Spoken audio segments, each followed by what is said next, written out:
Bob Iger would have you think that Disney is vibrant and hardy. But behind the scenes, is the House of the Mouse bowing to the Chinese Communist Party? Let's discuss.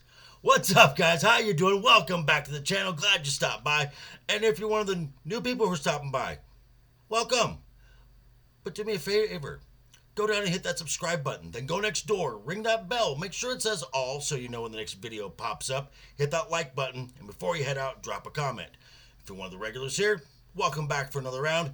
I ask you also hit that like button. And before you leave, drop a comment as well. YouTube does love the comments. And of course, share the video out on all the socials. Okay, merch store is still going. Got about another little more than 2 weeks for this campaign, raising funds for the Stuttering Foundation. Link to the merch store will be down in the description below. Also, check out the playlist, constantly growing, builds the viewing hours, and of course, check out the featured channels.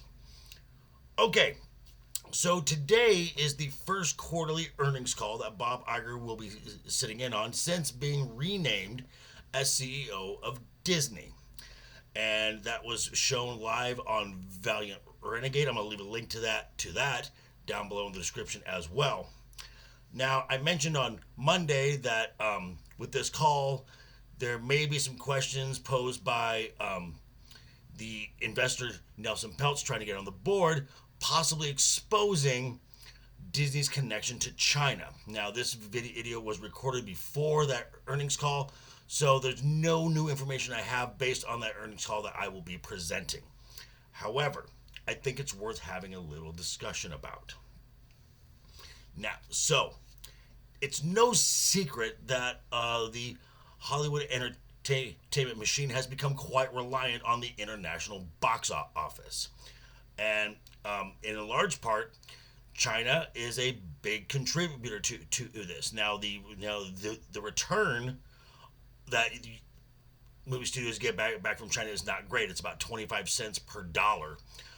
The sheer volume of people can possibly equate to hundreds of millions of dollars. So, the country of China has become kind of a big player in Hollywood, tends to placate to it to some degree. Now, with Disney, it's a little more complicated, and whether or not you believe how much of a connection they have, it seems pretty obvious that Disney and China, and by extension the Chinese Communist Party, are in fact connected. Now, there is just some small examples that by themselves may not seem like much, but you add them up with some other things that are going on behind the scenes, and it paints a larger picture. So, for example, we're just gonna go. We're just gonna go through a couple things, and then I'll let you decide for yourself. But we start with Lucasfilm, and we start with the poster for The Force Awakens. Now, for the United States and Canada and the rest of the world, that Force Awakens poster, you saw Finn right next to Rey, very prominent role. However, the poster for China, the image of Finn was diminished greatly and placed underneath Han and Leia, as Han and Leia were pushed above next to Rey. And the reason for this is China has a problem with people of darker skin tones. We go to Marvel, the big offenders. Hold on. Kevin, you okay?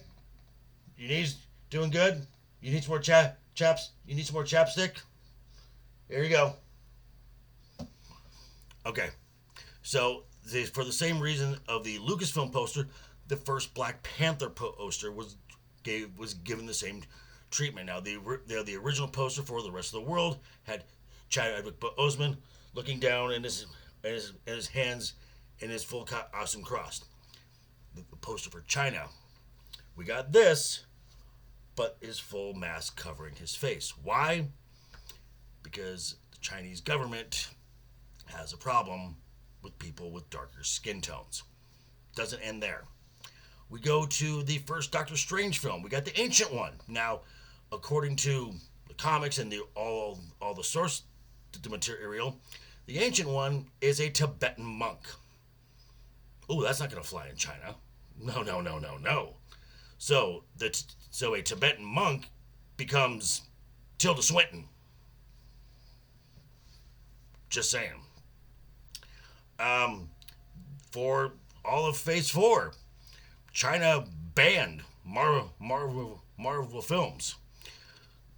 Thankfully, it was just Phase 4 films, so they weren't missing much. But this was because of the casting of Simu Liu in Shang-Chi and the Legend of the Ten Rings, and the hiring of Chloe Zhao, both of whom have not the most flattering things to say about the Chinese government, but they were Marvel films were banned in China, which I'll get to something after that in a little bit.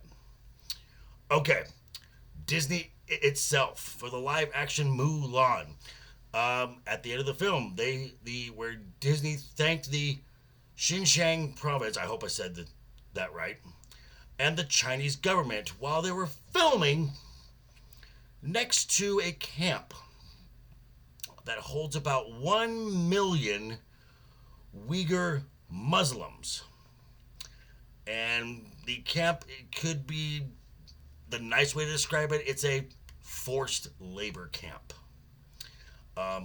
Side note, go to Google Earth, look up Hong Kong Disneyland. Look right to the right of it, zoom in. You're going to see four government complexes. The Penny's Bank isolation camps. Yeah, this is where people get sent when they need to concentrate, if you catch my meaning. So, why is all this? Why does Disney making all these concessions and having all these human rights violations right next to where they're shooting or where one of their theme parks is? Well, the answer is pretty simple. Robert Iger. Robert Iger it's no secret, he's had political aspirations where if they didn't end at the White House, would have probably landed him, that's right, to be the ambassador to China, thus adding to his legacy. Now, why China? Well, they have not one, but 2 theme parks in China that Disney does not own. They own nothing there. At any given moment, on a whim, China can claim those parks and all intellectual properties there within, and Disney can do nothing about it. And it was kind of known that former CEO Bob Chapek and soon-to-be outgoing chairman of the board Susan Arnold were trying to explore other international markets and try to move away from China.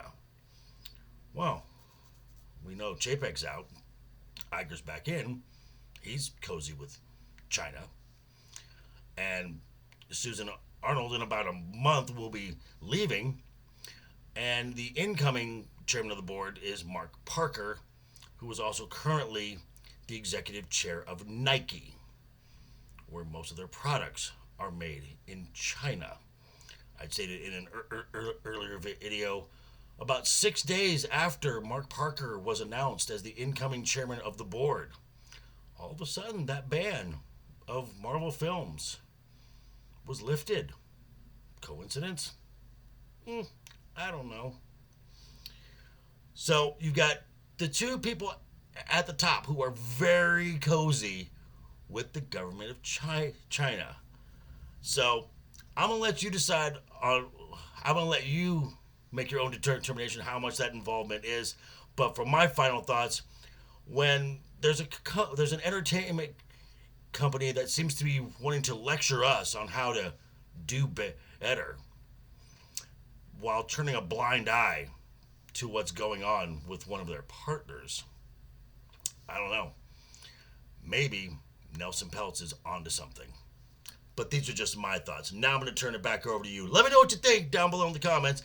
And again, thanks for stopping by. and hit that subscribe button, ring that bell. If you liked the video, give it a thumbs up. If you didn't like the video, hey, thanks for sticking around this long. I will see you on Friday morning with my newest video, some interesting behind the scenes Star Wars stuff, which might be exciting for some of you Star Wars fans. And also check me out 5 p.m. Pacific, 8 p.m. Eastern over on Legion Talk. And also I will be stopping from Legion Talk and I'll be going over to talk to Troy Pacelli at 7 p.m. Pacific, 10 p.m. Eastern Time. We're going to be talking, going into further detail of James Gunn's DC Slate Chapter 1, Gods and Monsters. But thanks again, guys, for stopping by. And again, have a great rest of your week. Always have fun. Hashtag keep talking. And always keep that smile on your face.